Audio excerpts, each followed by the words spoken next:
அனைவருக்கும் வணக்கம். நான் உங்கள் தோழி. இன்று நம் காணும் பதிவு ஒரு சுவையான ரோட்டு கடை காளான் செய்ய போகின்றோம். வாங்க. அதற்கு 200 கிராம் கோசு, 200 கிராம் காளான், ஒரு வெங்காயம் நறுக்கி வைத்து கொள்ளுங்க. 1 கப்பு மைதா, அரை கப்பு கார்ன்ஃப்ளவர், 1 டீஸ்பூன் இஞ்சி பூண்டு பேஸ்ட், 1 டீஸ்பூன் மிளகாய்த்தூள், 1 டீஸ்பூன் காஷ்மீர் மிளகாய்த்தூள், 1 டீஸ்பூன் மல்லித்தூள், கரம் மசாலா அரை டீஸ்பூன், மல்லி 1 கையளவு, chilli sauce 2 teaspoon, tomato sauce 1 teaspoon, soya sauce 1 teaspoon. ஒரு பவுலில் வைத்திருக்கும் கோஸ், காளான் நறுக்கிட்டு சேர்த்து கொள்ளுங்க.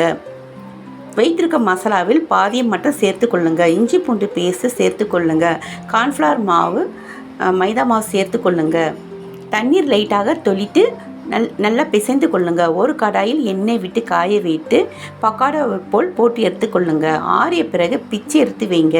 ஒரு கடாயில் ஒரு தேக்கரண்டி எண்ணெய் விட்டு வெங்காயம் 1 வதக்கி மிளகாய்த்தூள், கரம் மசாலா, மல்லித்தூள் கலந்து டொமேட்டோ சாஸ், சோயா சாஸ் கலந்து தண்ணீர் 2 கப்பு வைத்து கொதிக்க விடுங்க. கார்ன்ஃப்ளவர் தண்ணீரில் கரைத்து இதில் விட்டு கொதிக்க விடுங்க. திக்கானுடன் பொரித்த காளானை சேர்த்து மல்லி தூவி, வெங்காயம், கார்ன்ஃப்ளாக்ஸ் தூவி உங்கள் பிள்ளைங்களுக்கு கொடுங்கள். பிள்ளைங்கள் இனிமேல் வெளியே சென்று சாப்பிட மாட்டார்கள். நன்றி.